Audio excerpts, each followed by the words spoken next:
Doctor Aditya कौशल है। मैं नाक कान गला रोग चिकित्सक हूँ। तो जैसे कि निगेटिव आपका टीम के बारे में तो दर्शक ये जानना चाहते हैं कि आप टीम के बारे में अभी से समय का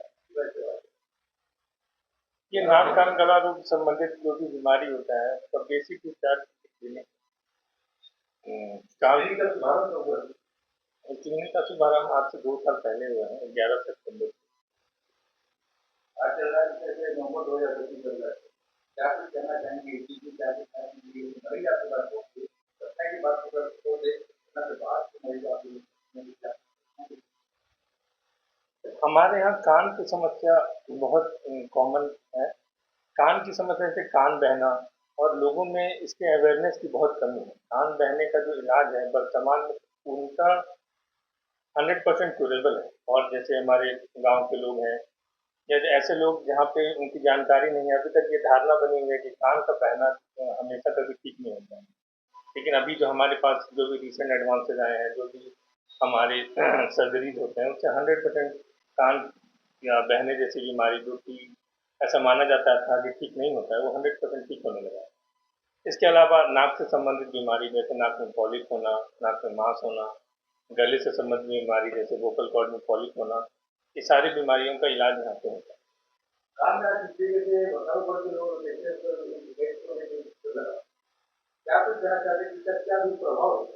हेडफोन स्पीकर के बारे में ये कहना चाहते हैं कि इसको कभी लंबे समय तक नहीं यूज करना चाहिए और हाई वॉल्यूम में नहीं यूज करना। हेडफोन प्रोलॉन्ग यूज करने से क्या होता है कि हमारे कान में आउटर हेयर सेल्स होते हैं, अगर आप इसको प्रोलॉन्ग यूज कीजिएगा तो वो डैमेज होने का चांसेस होता है, जिससे आपको सुनाई में भविष्य में असर पड़ सकता है। एक ऐसी बात आ जाती है कि जो जन्म से ही किसी तरह से ट्रांसफर होता है वो नहीं पाते इनके लिए अलग से मशीन लगाई जाती है जो शुरुआती दौर में लगाई जाती है। क्या कुछ कहना चाहेंगे? जो बच्चे जन्म से नहीं सुन पाते हैं उनके लिए मैं ये मैसेज देना चाहता हूँ कि अभी जो बच्चों का जन्म हो रहा है तो हमारे यहाँ क्या होता है, बच्चों का स्क्रीनिंग टेस्ट होता है। जन्म के समय बच्चों को कितना सुनाई आ रहा है। ऐसे बच्चे जो जन्म से नहीं सुनते हैं उसके लिए एक सर्जरी होती है, कॉक्लियर इम्प्लांट, जो अच्छे अच्छे सेंटर पे होते हैं। पटना में बहुत सारे सेंटर हैं, लेकिन उससे पहले हमें ये जानकारी होनी चाहिए कि बच्चों को जन्म से सुनाई नहीं आ रही। सर्द के मौसम में बहुत ज्यादा प्रॉब्लम है, नाक की बात करें, गले की बात करें, इसी लिए समस्याएं जो बढ़ते जा रही मरीजों की और आने वाले और भी सर्द के मौसम में बढ़ेंगे बहुत आ जाएगा, समस्या और भी बढ़ेगी। क्या आप अवेयरनेस के संदेश देंगे? कुछ बेसिक चीज़ों पे ध्यान देना होता है। जब मौसम बदलता है तो अभी जैसे मौसम ठंड का आने वाला है तो गले का ख्याल रखने के लिए आप गर्म पानी में नमक डाल के गरारा कर सकते हैं। जिनको कान की समस्या है, जिनको कान कान के पर्दे में छेद है, वो विशेष रूप से ये ध्यान दें कि उनके कान में पानी नहीं जाना चाहिए। अगर कान के पर्दे में छेद है और गलती से भी कान में पानी चले जाता है तो कान इन्फेक्ट होते वो कान में या डिस्चार्ज आने लगता है। बेसिक चीज़ों पे ध्यान देंगे तो इससे बचाव किया जा सकता है। यहाँ पे जो मरीज आपके पास जब पहुँच रहे हैं फिलहाल वर्तमान समय में कौन सी समस्या ज़्यादा है? ज़्यादातर पेशेंट यहाँ पे कान की समस्या लेकर पहुँचते हैं, जैसे कि कान बहना, ये सब समस्या ज़्यादा कॉमन है। और भी कुछ इमरजेंसीज बच्चों के पास हैं, जैसे कोई बच्चा नाक में कुछ डाल लेता है या फिर कान में कुछ डाल लेता है, कभी कोई बच्चा गलती से काट खा लेता है। ये सब कुछ इमरजेंसी सर्विसेज में भी ऐसा देखा गया है कि लोग आते हैं। नाक से खून आना, इसको भी ये भी ऐसे लोग भी यहाँ पे आते हैं। साइनस से कैसी समस्या है जो सर देखा जाए तो शुरुआती दौर से क्या कुछ अवेयरनेस संदेश देंगे साइनस के बारे में कि रोकथाम करें किसी के तरफ? साइनस साइनस हमारा क्या होता है कि साइनस जैसे नाक में कुछ डिजीज हो गया, जैसे नेजल पॉलीपोसिस, साइनोनेजल पॉलीपोसिस बोलते हैं मेडिकल टर्म में। अगर किसी पेशेंट को पॉलिप है, अगर इस तरफ का कोई नाक संबंधित कोई बीमारी है तो उसका सरल उपचार है, पहला उपचार है कि हम लोग कुछ डूसिंग बताते हैं, मतलब सिंपल शब्दों में नाक की सफाई के लिए बताते हैं और फिर कुछ बेसिक दवाई देते हैं, वो सबसे ठीक हो जाता है। ऐसी बीमारी जो बहुत ज़्यादा एक्सपेंसिव हो गया है उसके लिए सर्जरी भी होती है, तो ये सब 100% क्योरेबल है।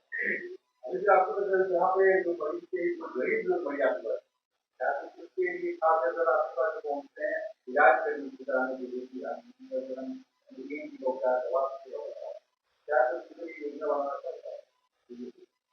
गरीबी बनी की योजना है कि हम लोग मिनिमम चार्जेस पे हम लोग मैक्सिमम सर्विस देने का कोशिश करते हैं।